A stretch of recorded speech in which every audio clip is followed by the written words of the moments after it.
The navigation display showed nothing but empty space ahead, which made it perfect for testing the new sensor array.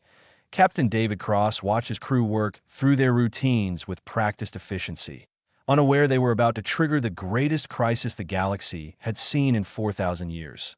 The USEV Pathfinder had been traveling for 3 weeks through uncharted territory, cataloging stellar phenomena that Earth's astronomers had only glimpsed through distant telescopes. Getting some interesting readings from that nebula cluster. Doctor and Hayes called from her science station, her fingers dancing across holographic controls. Energy signatures I've never seen before. Might be worth a closer look. Lieutenant Roy Park checked his tactical display and found nothing concerning. No contacts within sensor range.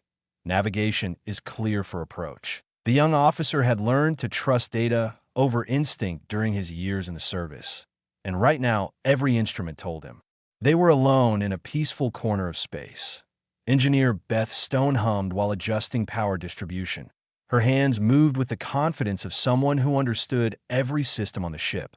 All green across the board. Engines are purring like kittens. She loved exploration missions because they let her push the Pathfinder's systems in ways that routine patrols never allowed. Cross nodded and gave the order. Take us in. Standard scanning protocols. The ship glided forward, crossing an invisible boundary that had been marked with dire warnings in every galactic database except Earth's. Humanity was too new to space travel to have received the memo about forbidden zones. 300 light-years away, automated systems that had been silent for millennia suddenly screamed to life. On Valnara Station, the central hub of galactic governance, holographic alarms blazed red across the council chamber. The 6 most powerful empires in known space maintained this facility as neutral ground, and right now, every single one of their representatives was sprinting toward the emergency session hall. Varix of the Kryn Dominion arrived first, his chitinous features twisted in an expression that other species had learned to recognize as pure terror. The ancient leader had studied the Forbidden Zone warnings since childhood, drilled into every Kryn citizen as sacred law. Something had crossed the boundary. Something had awakened the Guardians. Impossible, breathed the Talvon. Representative, a being of crystalline structure that reflected the alarm lights in prismatic patterns. The sensors must be malfunctioning. No one would be foolish enough to enter that region. But the data streams proved otherwise. A vessel of unknown configuration had not only crossed into the Forbidden Zone, but was actively scanning its contents. Varix pulled up identification protocols and felt his primary heart skip a beat when the results appeared. Humans, he hissed. The newest species. They don't know what they've done. The Kryn military commander slammed 3 of his 4 arms against the display. Dispatch a fleet immediately. We must contain this before they trigger a response. His compound eyes showed the kind of fear that came from reading historical accounts of what happened to the last expedition that entered forbidden space. We should warn them first, suggested the Talvon representative, always the voice of reason in council debates. They may not know the danger. There's no time, Varix snapped back. Look at the readings. They're approaching the central structures. In minutes, they could activate systems that have been dormant since our ancestors first achieved spaceflight. He began issuing commands to his fleet, located 2 systems away. Maximum speed. Seal the zone before something emerges. Back on Pathfinder, Hayes was practically vibrating with excitement. These readings are incredible. There are artificial structures throughout this entire region. Megascale engineering. Whoever built this had technology centuries beyond anything we've encountered. She pulled up visual scans showing massive installations floating in the void, their surfaces covered in geometric patterns that seemed to shift when viewed directly. Any signs of who built them? Cross asked, moving to stand beside her. He felt the familiar thrill of discovery that had driven him to join the exploration service. Nothing in our databases. But look at this power signature. Hayes highlighted a structure roughly the size of Earth's moon. It's generating energy. Something inside is still active after who knows how long. Park's tactical board suddenly lit up with new contacts. Captain, I'm detecting a massive energy spike from the central structure. It just increased. Output by 300%. His training told him to raise shields, but his gut said this wasn't an attack. Stone checked the power readings and whistled. Whatever that thing is running, it uses more energy than our entire home solar system produces in a year. She started recording everything. Earth scientists would go crazy over this data. Then the structure began transmitting, not in any human language, but in pure mathematics. Sequences of prime numbers followed by complex equations. Hayes recognized it immediately. It's trying to communicate. This is a first contact scenario. Cross faced the decision that would define humanity's future: retreat to safety or respond to an intelligence that spanned the ages. He thought about why humanity had reached for the stars in the first place, about the driving need to know what lay beyond the next horizon. Sent a response. Prime number sequence. Let them know we're here to learn, not conquer. Pathfinder transmitted its answer into the void on Velnara Station. Council members watched in horror as the exchange began. Varix clutched the edge of his command podium. They've made contact. The Guardians are awake. He turned to face the assembled representatives of galactic civilization. Mobilize everything. If the humans have triggered the defense protocols, we may already be too late to save them, or ourselves. His fleet began its emergency jump toward the Forbidden Zone while Pathfinder waited peacefully for a response. Completely unaware that 6 alien empires now considered them the greatest threat the galaxy had ever faced. Data scrolled across every screen on Pathfinder's bridge as the ancient structure's response flooded their systems. Hayes had never seen anything like it. Mathematical concepts wrapped inside other mathematical concepts, each layer revealing deeper complexity. It's not just communicating, she said, her voice filled with wonder. It's teaching us its language. The structure had responded within seconds of receiving humanity's prime number sequence, and now it was essentially giving them a crash course in how to talk to something that predated known civilization. Stone worked alongside Hayes, her engineering background helping decode the structural elements of the transmission.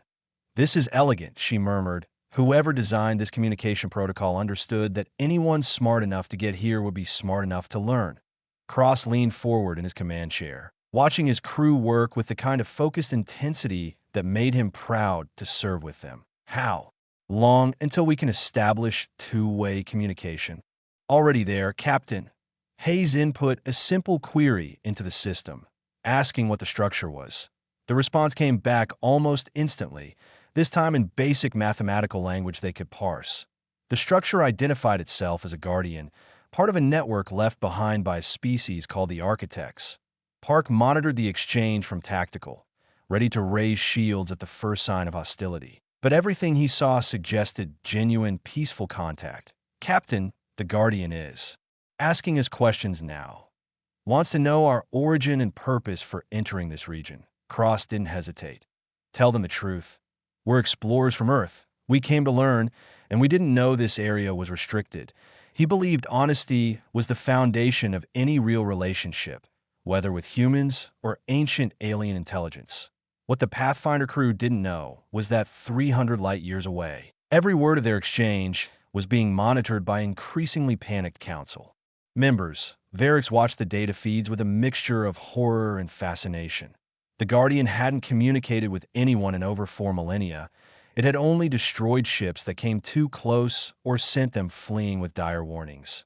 They're having a conversation, the Talvon representative said, her crystalline form shimmering with something that might have been hope.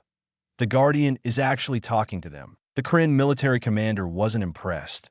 It talked to our ancestors too, right before it destroyed half their fleet.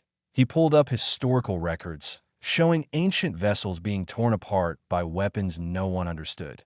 This is the calm before the storm. But Varix was reading deeper into the exchange, and what he saw disturbed him more than any weapon discharge. Look at the Guardian's questions. It's evaluating them. He highlighted specific sections of the data stream. It's running the same assessment protocol it used on our founders. A heavy silence fell over the council chamber as the implication sank in. Their ancestors had failed that assessment catastrophically, attacked the Guardian when it wouldn't give them the technology they demanded, and barely escaped with their lives. The Forbidden Zone had been created to hide that shameful history, to prevent other species from learning that the Great Galactic Council had once been judged unworthy. Back on Pathfinder, the Guardian presented its first test, a complex puzzle involving resource distribution across a hypothetical multi-species colony. Hayes brought it up on the main display. It wants to see how we think. The crew gathered around, each offering different perspectives. Stone approached it as an engineering problem, looking for efficient distribution networks. Park analyzed it tactically, considering security implications. Hayes viewed it through the lens of biology, thinking about different species' needs. Cross synthesized their inputs, looking for solutions that balanced competing requirements. What if we don't try to find a perfect answer? Hayes suggested. What if we show our reasoning process instead? Demonstrate how humans approach problems we don't have complete information for. Cross nodded. Send it all. Show them we value collaboration over individual brilliance, that we admit uncertainty instead of pretending to know everything. They transmitted their multifaceted analysis, complete with questions about variables they didn't understand and requests for clarification on species needs. The Guardian's response surprised them. It opened up deeper communication channels, providing access to historical data. Hayes gasped as images flooded her screen, showing dozens of different civilizations approaching this same region over thousands of years. Captain, we're not the first ones here, but we might be the first ones having this kind of dialogue. The records showed ship after ship arriving, making demands, trying to steal technology, or attacking when refused. The Guardian had dealt with each according to their behavior. Some were sent away with warnings, others were destroyed when they became violent, but none had engaged in genuine exchange of ideas. Why are we different? Cross asked the Guardian directly. The response was illuminating. Previous species had come seeking power, humanity came seeking understanding. Previous species made demands, humanity asked questions. Previous species saw the Guardian as a resource to exploit, humanity treated it as an equal to learn from. On Velnara Station, Varix felt the floor drop out from under him. The Guardian was sharing historical records with the humans, including records of the Kren expedition 4,000 years ago. His ancestors' shameful attack, their cowardly retreat, and the Council's subsequent cover-up were all there in the data stream. They're going to know, whispered the Talvon representative. The humans will see what we did. Worse, Varix said, his voice hollow. The Guardian has opened advanced testing protocols. Look at the access level it's granting them. He pulled up comparative data. Our founders never got past the first gate. These humans are already at level 3. The younger council members looked at each other with growing realization. Perhaps the problem wasn't the Guardian's cruelty, but their ancestors' greed. Perhaps humanity was succeeding where others failed, not because they were stronger, but because they approached the unknown with curiosity instead of avarice. Cross read through the historical records with growing understanding. They failed because they wanted to take, he said to his crew. They saw ancient technology as something to possess rather than something to understand. He turned to face them all. We're going to do this differently. We're going to show them that humanity can be trusted with knowledge because we value wisdom over weapons. The Guardian presented its next challenge, and Pathfinder's crew leaned in together, ready to prove that humanity deserves a place among the stars not through conquest, but through collaboration. 12 hours into their exchange with the Guardian, Hayes made a discovery that changed everything. Buried in the historical records was a single line of code that repeated across every failed expedition's log.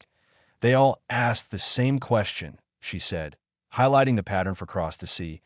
Every species that came here wanted to know where the architects went and how to follow them. Cross studied the data. Sure enough, species after species had demanded the secret to transcendence, too, ascending beyond physical form like the architects had done, and the Guardian refused because they weren't ready. He understood now why previous visitors had turned violent.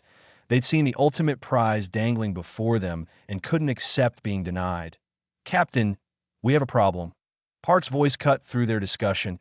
Long-range sensors are picking up massive energy signatures. Multiple ships dropping out of hyperspace at the zone boundary. He brought up the tactical display, showing over 200 vessels forming a blockade.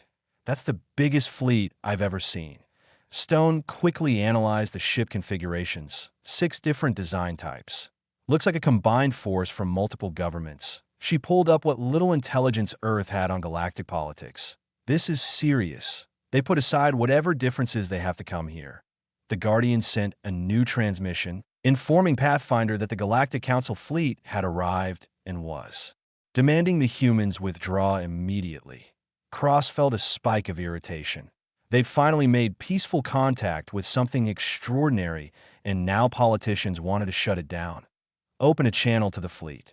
Varix's face appeared on the view screen, his chitinous features arranged in what might have been a scowl.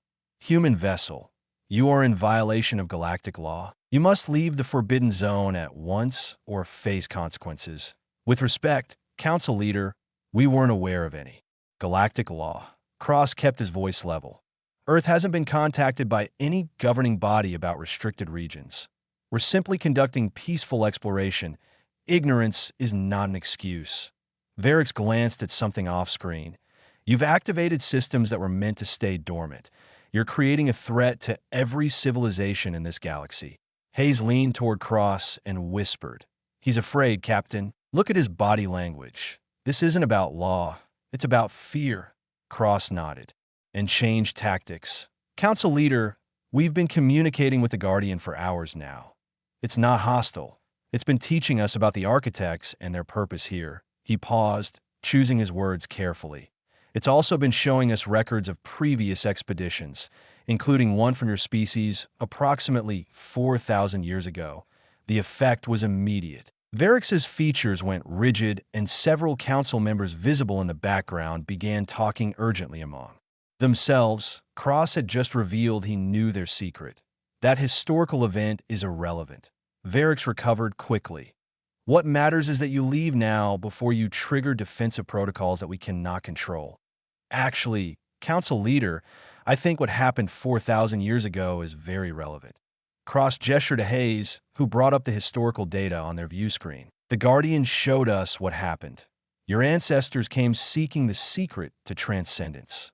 When the Guardian explained they weren't ready, they attacked. The Guardian defended itself.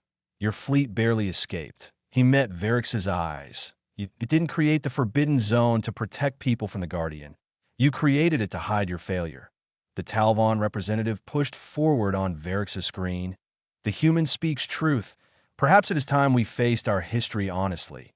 But Varix wasn't ready to concede. "You don't understand what you're dealing with. The Guardian's purpose is to test civilizations, and the test has no mercy for those who fail." He brought up his own tactical display. "My fleet is prepared to seal this entire region. We cannot allow you to continue this experiment. Then you'll have to go through the Guardian's defenses." The Guardian had sent Pathfinder new data showing the zone's protective measures. Energy barriers that could stop entire fleets. Weapons that operated on principles Earth scientists didn't even have names for. The Guardian has made it clear that it considers us worthy of evaluation. It won't let you interfere. As if to prove Cross's point, the Guardian activated perimeter defenses. Massive energy barriers sprang into existence between the Council fleet and Pathfinder's position. Varix's ships immediately opened fire, trying to break through, but their weapons dissipated harmlessly against shields that had been designed by a civilization that treated physics as a suggestion rather than a law. "Stand down." Varix commanded the Guardian directly. "By authority of the Galactic Council, I order you to deactivate defensive measures and release the human vessel." The Guardian's response appeared on every ship's display simultaneously. It recognized no authority but that of the architects. The Council had no power here. The evaluation of humanity would continue. Interference would be met with force. Cross watched Varix's face cycle through anger, fear, and finally something that might have been resignation. The Council leader had just been publicly reminded that for all their power, they were children compared to the technology surrounding them. "Guardian, we don't want conflict with the Council." Cross transmitted both to the ancient intelligence and to Varix's fleet. "Is there a way we can include them in this process? They're part of the galactic community we'll be joining if we pass your evaluation." The Guardian considered this. It had not encountered such a request before. Previous test subjects had seen competitors, not allies. The human captain was proposing cooperation with those who threatened him. "Interesting approach, Captain." Varix's tone had changed slightly. But the Guardian's tests are designed for single-species evaluation. There's no precedent for what you're suggesting. Then let's create one. Cross stood, addressing both the Guardian and the Council. The Guardian wants to know if we're worthy of the Architect's legacy. Well, part of being worthy is understanding that knowledge should unite civilizations, not divide them. He looked directly at Varix. Your ancestors failed because they wanted to hoard transcendence for themselves. Humanity wants to prove we're different by inviting you to witness our test. The Guardian processed this unprecedented proposal while Varix struggled. With emotions that crossed his alien features, pride warred with curiosity, fear battled with hope. Finally, he made his decision. Very well, Captain Cross. The Galactic Council will observe your evaluation. Varix's voice carried the weight of 4,000 years of regret. Perhaps it is time we learned something from those we once dismissed. The Guardian's next transmission arrived. Final evaluation would begin. Humanity would choose one gift from the Architect Archive. Choice would determine worthiness. But first, they would need to understand what previous species had chosen and why they had failed.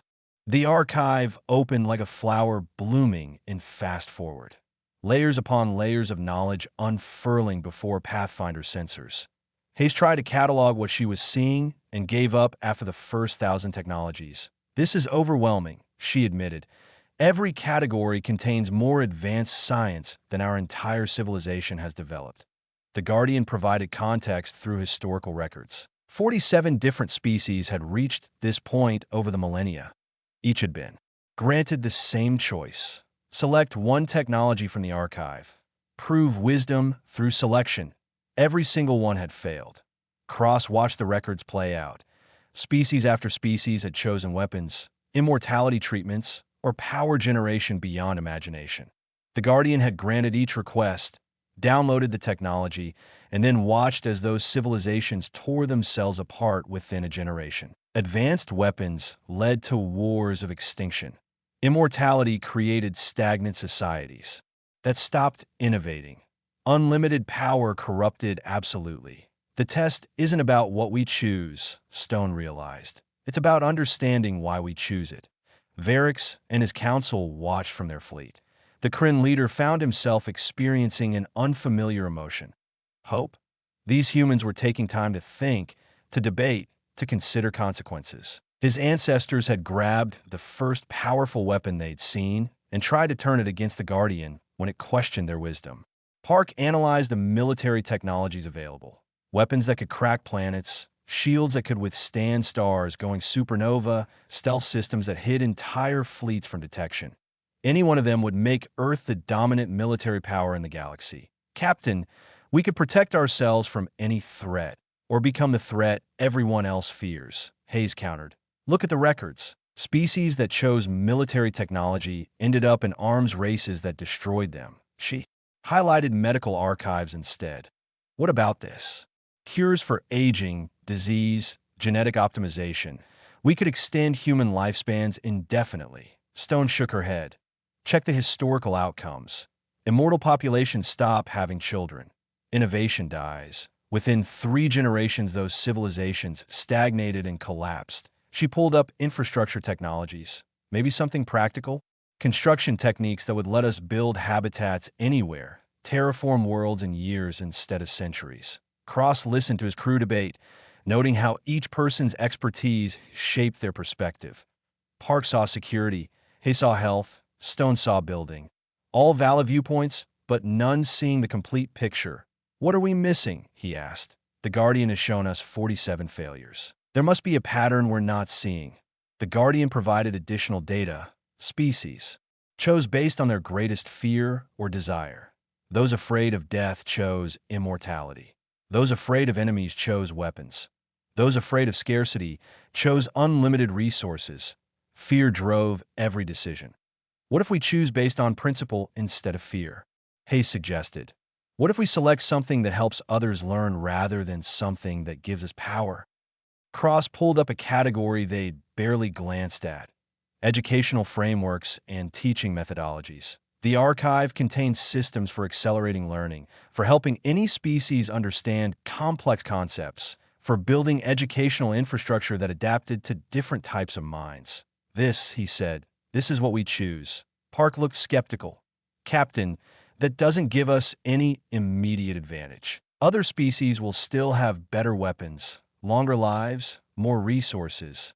Exactly. Cross expanded the educational framework details. Every other species came here looking for a shortcut to greatness. They wanted the architects to hand them advanced civilization on a platter. He looked at his crew. But real advancement comes from learning, from understanding, from growing.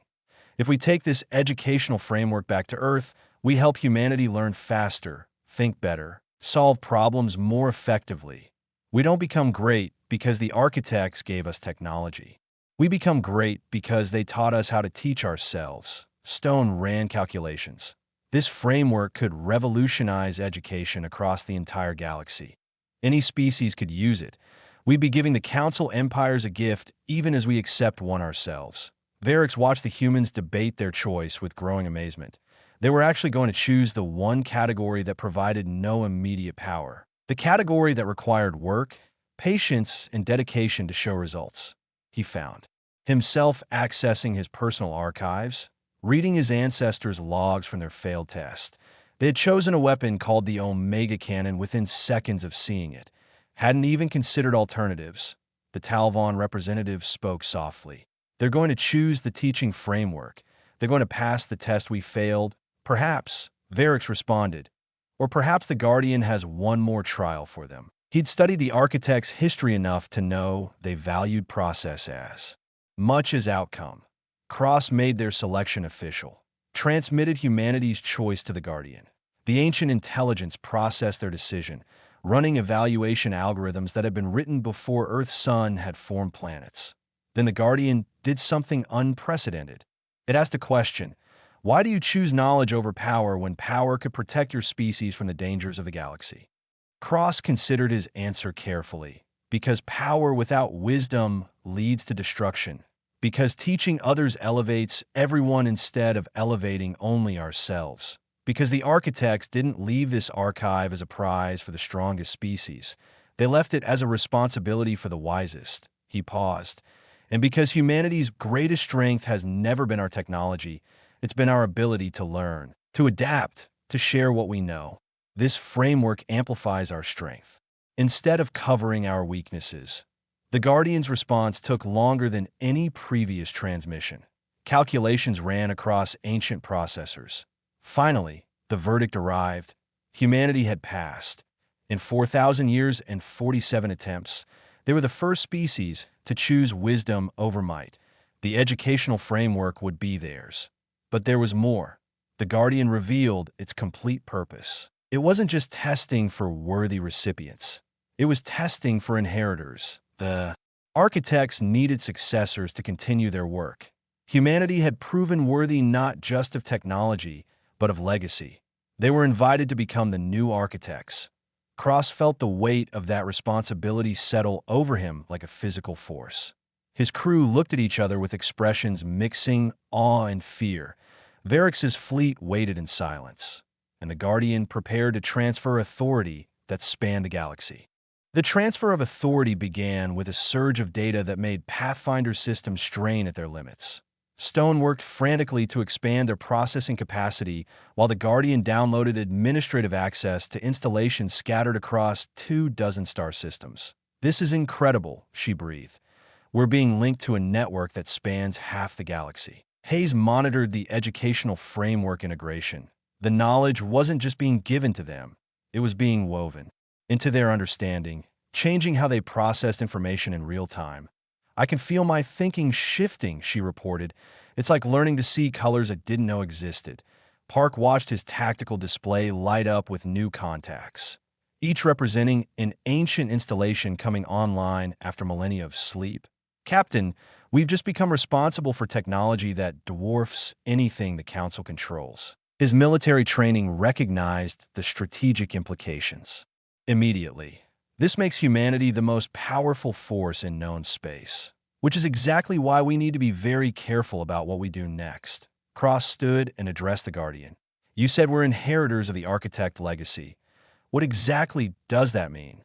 The Guardian explained. The architects had built their network with a specific purpose: to nurture younger civilizations, to guide them toward wisdom, to prevent the kinds of catastrophic mistakes that had wiped out countless species throughout galactic history. The inheritors' role was to continue that mission, to operate the installations as academies, not fortresses, to teach, not to rule. And the council? Cross asked, what happens to the existing galactic order? Before the Guardian could respond, Varix's face appeared on every screen. The Kryn leader looked older somehow, worn down by the weight of what he'd witnessed. The Council's authority was always built on fear and control, he said heavily. We maintain power by keeping others ignorant, by hoarding what little advanced technology we possessed. He gestured at the active installations. You've just proven that leadership should come from wisdom, not from strength. The younger council members were already debating among themselves. The Talvon representative advocated for accepting human guidance. Others feared losing their privileged positions. The Kryn military commander argued for neutrality. Wait and see what humanity did with power before committing. Then everything changed. Sensors across both Pathfinder and the Council fleet detected something massive emerging from deep space. A vessel that made the Guardian installations look small by comparison. Its hull bore markings in A language even the Guardian's archives struggled to translate. Purge protocol activated. The Guardian's transmission carried something humans had never heard from it before: concern. An architect failsafe, triggered when the network detects potential misuse of authority. The ancient vessel began charging weapons that operated on principles beyond current understanding. Stone analyzed the energy signatures and went pale. That thing is targeting both us and the Council fleet. Whatever it's planning to fire will destroy everything within a light-year radius. Cross immediately opened channels to both the Guardian and Varix. How do we stop it? You can't. Varix's response was grim. This is what happened to the 3 previous species who passed the initial test, but failed the final one. They received authority and immediately tried to use it against their rivals. The Purge Protocol eliminated them, but we haven't used it against anyone. Hayes protested. The Guardian clarified. The Purge Protocol detected hostile intent within the zone. The Council fleet's earlier attack on the barriers had registered as a threat, combined with humanity's new authority. The ancient failsafe interpreted the situation as new inheritors preparing to wage war against existing civilizations. Its purpose was to prevent that scenario by eliminating both parties. Park ran calculations. We have maybe 3 minutes before that thing fires. No way to evacuate everyone in time. Cross looked at his crew, then at Varix's image, then at the reading showing 200 council ships full of living beings. Guardian, can we use our new authority to command the Purge Protocol to stand down? Previous inheritors attempted that. The Guardian showed records of 3 different species trying to override the failsafe. All had failed. Purge Protocol recognizes only one legitimate command, proof that inheritors and existing civilizations can coexist peacefully. Then that's what we give it. Cross turned to Park. Drop all shields, power down weapons. Make us completely vulnerable. To Varix he said, Council leader, we need your fleet to do the same. Simultaneously, Varix stared at him. You're asking me to trust you with the lives of everyone under my command. I'm asking you to help me prove that humanity isn't a threat. Cross met his gaze. The Purge Protocol is watching for hostile behavior. We show it cooperation instead. We demonstrate that new inheritors and old civilizations can work together. The Kryn military commander objected loudly. This could be a trap. Lower our defenses and the humans could use architect weapons against us. Or, the Talvon representative interjected, we could finally break the cycle of fear that's governed our civilization for 4,000 years. She turned to Varix.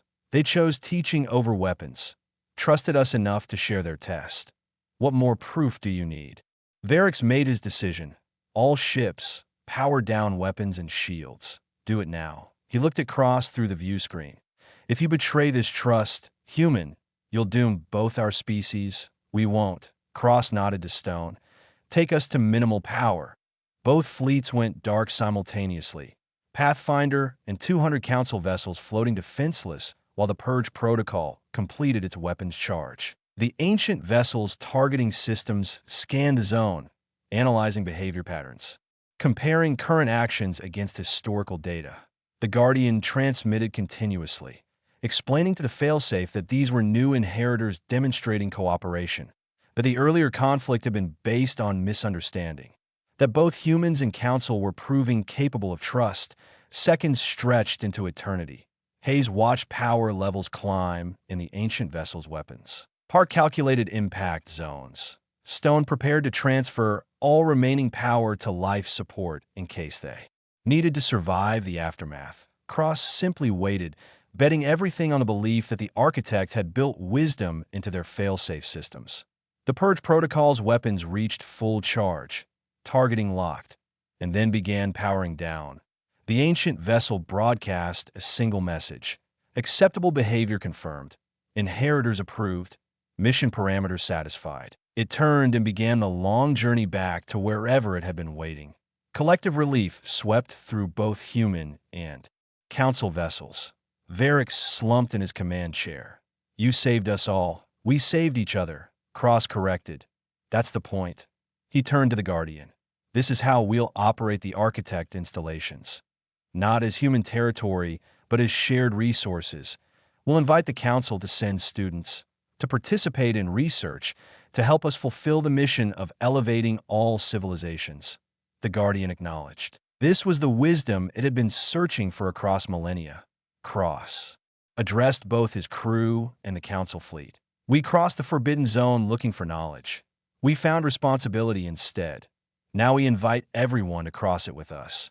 Because the only thing that should be forbidden is the fear that keeps us apart." Varric stood formally. "On behalf of the Galactic Council, humanity, we accept your invitation." He paused. "And we apologize for 4,000 years of choosing fear over courage." 6 months later, the first Architect Academy opened its doors to students from 23 different species. Varric himself enrolled, determined to learn what his ancestors had been too proud to study. Humanity's role in the galaxy wasn't conqueror or ruler, but teacher and bridge builder. They'd crossed the Forbidden Zone and returned not with weapons, but with wisdom. That was the most human thing they could have done.